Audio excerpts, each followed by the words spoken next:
Stepmom makes copies of my therapy notes. I'm a 22-year-old autistic pansexual woman diagnosed with clinical depression when I was around 11 or 12.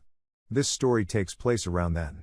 I knew my dad and stepmom, SM, weren't the best parents, but I didn't realize how far they went to know my every move until a few months ago. I had made some offhand comment to my biological mother while she was visiting me along the lines of, "I can't believe SM is spreading so much COVID misinformation, didn't she used to be a nurse?" To which my mom responded with, "Yeah, she was until she got caught making copies of your therapist's notes." Cue my surprised Pikachu face. My mom gets this grin and says, "Oh, you didn't know?" My head was swimming and I honestly couldn't think of anything else to say but call her a backstabbing witch. My stepmom when I was younger was my go-to for any problem I had, and I really loved her for it. I would have called her my best, and sometimes only, friend. My mom had left my dad for another woman, so he had a lot of homophobia and pent-up anger towards my mom, who I'm really similar to, and he took it out on me. I couldn't really have friends my age because they were bad influences and was honestly pimped out as a free babysitter for all their friends with young daughters. At my 14th birthday, I got to babysit 6 little girls under the age of 10 at a movie theater, then we had a big sleepover. It was about as fun as you would expect for an angsty depressed teen struggling with their identity. But this isn't about that. I just need you to know I trusted this woman more than my own mom sometimes. After my mom told me the truth that my dad and SM only wanted to take me to therapy so they could know what I would say about them behind their back to another adult, I remember the first time SM took me to therapy. I had been in his office for about an hour and we mostly talked about how often I got sad when it happened, if I had ever tried to take my own life, what I liked to do, what my sleeping patterns were like, did I have friends, etc. I answered truthfully that I had a hard time making friends. I liked drawing with the lights mostly off, I'm photosensitive but not epileptic, I didn't sleep well at all, and when I did I had nightmares, less common now, I was sad most of the time, sometimes violently, and how if I was going to kill myself I would climb out of my window and jump from the roof, since my room was on the 2nd floor. He took all this down obviously, then gave me a hug and told me we would work on making me feel better in later sessions, but didn't want to put me on medication yet, which my dad never would have allowed anyways. He walked me out and SM was waiting with a million questions. What's wrong with her? Why won't she talk to me? Did she say anything about me or her dad? Stuff like that. He just handed me off to her and said that he wasn't able to tell her any of that information because I was his patient. I didn't give him permission and I didn't seem like a danger to myself or others.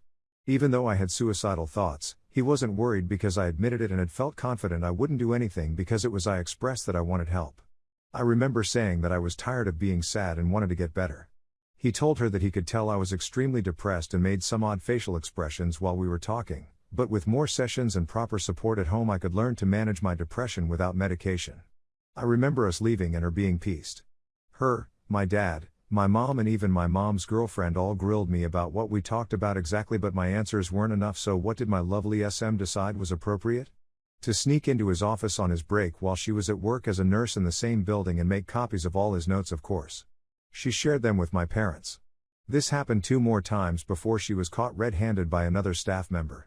I was abruptly yanked out of therapy right when I was getting comfortable enough to start talking about things that really bothered me and was told it wasn't my business why. She was fired and never worked in another doctor's office after that. Honestly, I get a lot of satisfaction in knowing my dad paid for her med school just for them to squander it. They tried taking me to therapy one other time and the lady was extremely nice, but I didn't open up much since SM sat in on the entire session. I liked her though because she was interested in getting to know me. She wanted to know what music I liked, if I wanted to listen to music during our other sessions, what I liked to do, and more pretty innocuous stuff. I told her I liked listening Johnny Cash and David Bowie. She got excited that she knew who I was talking about and had similar tastes unlike most of her other clients. Around then SM was getting impatient and asked, "Is this necessary? When are you going to ask her about the serious stuff? Ask her why she chats online. Why doesn't she come out of her room?" Stuff like that. She told SM that this was just the first session and she wasn't going to get anything useful with SM also in the room. She wanted to make me comfortable and see how we interacted together. SM was only in the room because I gave her permission, because she was my best friend, to sit in, and this would be the only time she would allow it. Then she wanted to look at my sketchbook. She was a little worried that I drew my family as monsters until I explained I really liked drawing cartoon monsters like mummies and vampires because monsters are cool. Again, I was 12. She asked me why I drew my mom's girlfriend as a Frankenstein with a stitched mouth, but I told her she was covered eye stitches. Her mouth wasn't a stitch, it was just a face stitch. The drawing just had her smiling and waving while wearing her work clothes. I drew her as a Frankenstein monster because I gave my mom, a hairstylist, scissor fingers, and I drew my mom sewing her up happily because her girlfriend was always getting hurt and my mom would take care of her. You know, lame kid SHT. She asked me if her girlfriend had ever touched me inappropriately and I said absolutely not because she hadn't. We never had another session. SM told my mom that my therapist thought her GF was molesting me because of my art and my mom went on a tirade. She told me I was the reason I would never go back to therapy and I was making my artwork disturbing on purpose so that the therapist would think I was abused. She was worried GF would lose her new teaching license and it would be my fault because I was a effed up little kid that didn't like that my mom loved a woman. I was discovering that I had preferences for more than just boys by then, so it didn't make sense to me why she thought that, but I've never been one to rock the boat, so I didn't correct her. You're not being abused and your brothers are normal, so I don't know why you think you're depressed. You have no reason to be depressed. You're making yourself depressed to make us look bad. It was just endless yelling. I never got help after that. The reason I'm posting this is mostly for advice. I've gone no contact for the past 6 months, but SM keeps messaging me on all social media and is trying to guilt me into talking to her or my dad. She keeps making herself the victim online like we love op even though she doesn't talk to us anymore, and then posts hideous pictures of me from when I was going through my ugly duckling phase. Everyone tells her it's normal, kids will be kids, and none of my family knows what's actually going on except my dad, mom, ex-GF and my grandma, mom's side. I've gone no contact with my dad too because I know she wouldn't have flushed her education down the toilet for me if he hadn't asked her to. I'm only talking to my mom because she's apologized for being a really toxic young mom and told me the truth. We're still trying to fix our relationship and it's slowly getting better. She's also not with GF anymore, who is also pretty toxic and manipulative, which really helps.